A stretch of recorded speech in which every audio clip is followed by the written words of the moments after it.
Hello friends, अस्सलाम वालेकुम। आज का जो हमारा टॉपिक है सीपीसी का, हम पढ़ रहे हैं। इसके लेक्चर 1 है। शुरू से पढ़ रहे हैं कि सीपीसी को क्या कहते हैं। The code of civil procedure कहते हैं 1908। ये कब इन्फोर्स हुआ था? 21 मार्च 1908। ठीक है, 21 मार्च 1908 को ये बना था, इनेक्ट हुआ था यानी। और इन्फोर्स कब हुआ वो भी देख लेते हैं। 1 जनवरी 1909। और ये पूरे पाकिस्तान पे लागू होता है। ठीक है, इन्फोर्स की डेट देख लें। फिर इसकी डेफिनेशन क्लॉज पे आ जाते हैं। सबसे पहले है कोड, जिसका यानी कि रूल, जितने भी कवानीन इसमें किए हुए हैं। फिर डिग्री कहता है। अच्छा, एक चीज़ याद रखें, सीपीसी क्या है? ये एक प्रोसीजरल है। ठीक है, जो कोड में प्रोसीजर अप्लाई किया जाता है जितने भी लॉज का, तो ये प्रोसीजरल लॉ है। ठीक है, अगर ऐसा कोई एमसीक्यूज़ आ गया कि ये कौन सा लॉ है, ये प्रोसीजरल लॉ है। फिर डिग्री देख लेते हैं। 2 मोस्ट इम्पॉर्टेंट है। सेक्शन 2(2) में डिग्री है। क्या कहता है कि फॉर्मल एक्सप्रेशन है of any adjudication. Formal expression है, ठीक है, किस चीज़ का? कोई भी एडजुडिकेशन है, यानी कि कोई फैसला है जो कोर्ट दे रहा है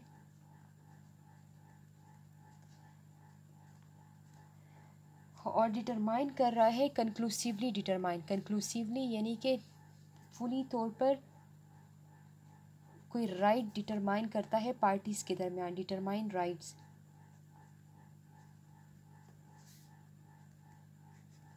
राइट्स ऑफ द पार्टीज़। ठीक है, विथ रिगार्ड्स टू ऑल, और जो भी कंट्रोवर्सी है पार्टीज़ के दरमियान, ठीक है, उनके राइट्स डिटरमाइन करते हैं। यानी कि आपसे जब पूछा जाए कि डिग्री क्या है, formal expression of any adjudication है।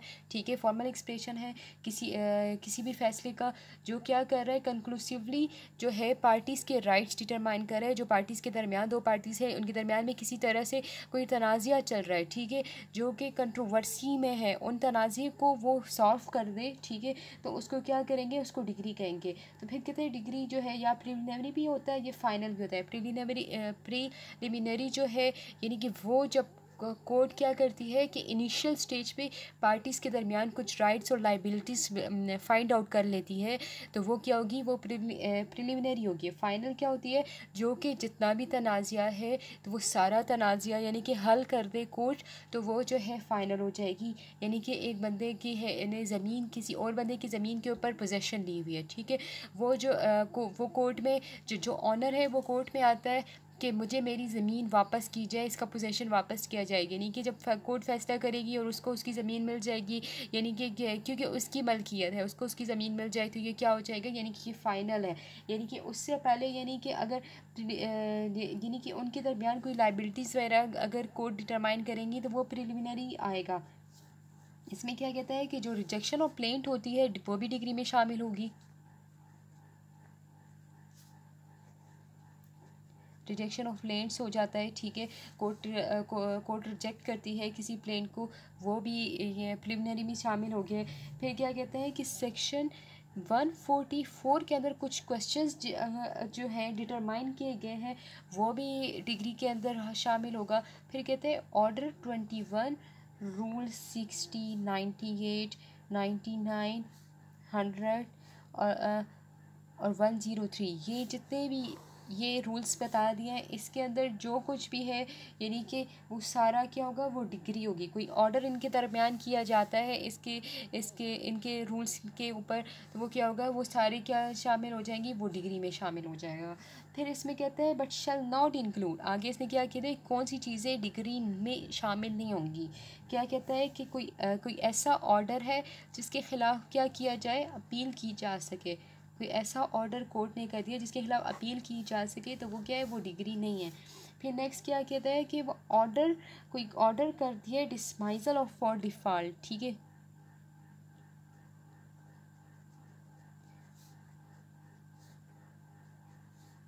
डिसमाइजल फॉर डिफ़ॉल्ट जो कि ऑर्डर 9 के अंदर है, रूल 3 पे, जैसे कि अगर प्लेंटिव हाजिर नहीं होता उसके दरमियान में क्या हो जाता है कि कुछ बात केसेस ऐसे होते हैं जिसमें कोर्ट क्या कर देती है, डिसमिस कर देती है। तो फिर यानी कि ये जो होगा तो ये भी डिग्री के वो जो ऑर्डर उसने किया है वो डिग्री के अंदर शामिल नहीं होगा। फिर नेक्स्ट डिग्री होल्डर पे आ जाते हैं कि डिग्री होल्डर क्या कहता है, 3 है ये।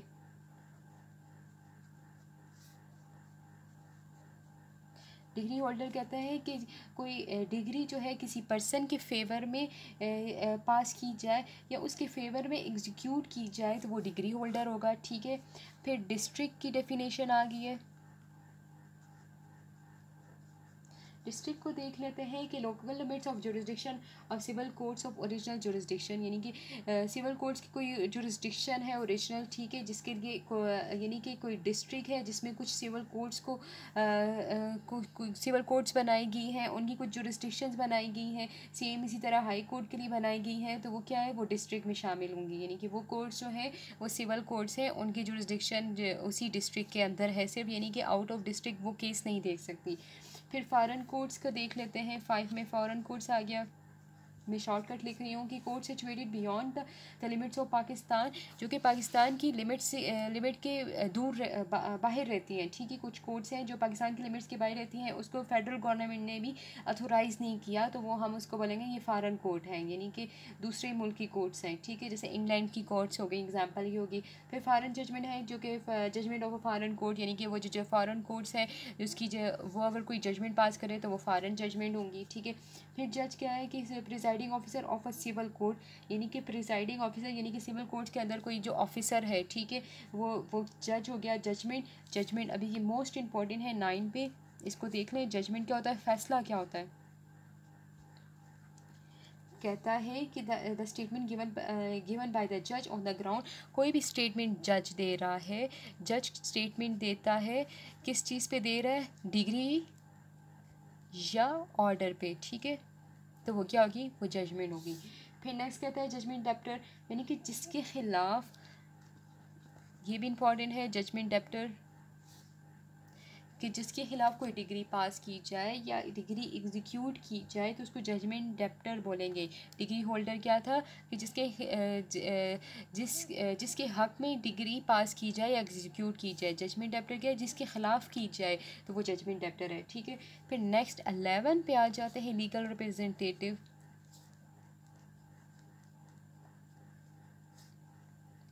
इसको देख लेते हैं। कहता है कि a person who in law represent the state of a disease person, कोई पर्सन है लॉ के अंदर जो है, जो बंदा मर गया है उसकी ज़मीन को शो करा रहा है, ठीक है, यानी कि उसकी ज़मीन को बता रहा है, यानी कि या वो ज़मीन जो है उसके हक में जा रही है और उसके पास ये हक है कि वो दावा कर सके या उसके ख़िलाफ़ दावा हो सके, तो वो कोर्ट में एज अ लीगल रिप्रेजेंटेटिव हो आएगा।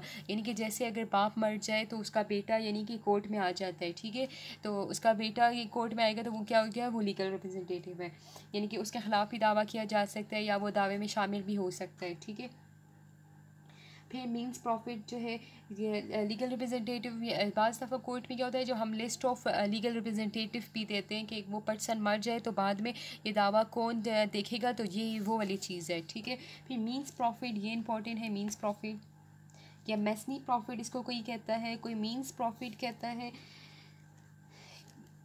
कि कोई ऐसी प्रॉपर्टी, यानी कि रॉन्गफुल, कोई पर्सन है किसी प्रॉपर्टी के अंदर रॉन्गफुल पोजेशन में, ठीक है, इलीगल तरीके से किसी प्रॉपर्टी के अंदर पोजेशन उसने हासिल की हुई है और वो वहाँ से क्या कर रहा है, प्रॉफिट ले रहा है, और या वो प्रॉफिट जो है वो कोई इंटरेस्ट यानी कि सूद समेत या कोई प्रॉफिट ले रहा है, तो वो क्या कहता है कि लेकिन इसमें वो वाला प्रॉफिट शामिल नहीं होगा अगर उस पर्सन ने रॉन्गफुल पोजेशन में रहते हुए कुछ इम्प्रूवमेंट की हो, ठीक है, तो इसमें वो प्रॉफिट शामिल नहीं होगा। फिर 13 पे मूवेबल प्रॉपर्टी आ गई है कि कोई ग्रोइंग प्रॉपर्टी, यानी कि जो ग्रोइंग क्रॉप्स हैं, ठीक है, जो कि उगने वाले पौधे वगैरह हैं, खेत वगैरह हैं, तो वो मूवेबल प्रॉपर्टी है जिसको काट के एक जगह से दूसरी जगह लेके जाया जा सकता है, ठीक है। फिर 14 ऑर्डर है, ये इंपॉर्टेंट है कि formal expression of any decision of a civil court, कोई जो डिसीजन है सिविल कोर्ट का लेकिन वो डिग्री नहीं है, ठीक है, नॉट डिग्री, कोई फॉर्मल एक्सप्रेशन है सिविल कोड का लेकिन वो डिग्री नहीं है, वो ऑर्डर है, ठीक है। फिर प्लीडर क्या है, कोई वकील या हाई कोर्ट का कोई वकील है, ठीक है, जो कि कोर्ट में अपीयर होता है और वो सारी चीज़ें देख रहा होता है, उसको प्लीडर का नाम कह दिया है, ठीक है 15 में। तो अभी हम ये देख लेते हैं ऑर्डर क्या है कि फॉर्मल एक्सप्रेशन है जो कि कोर्ट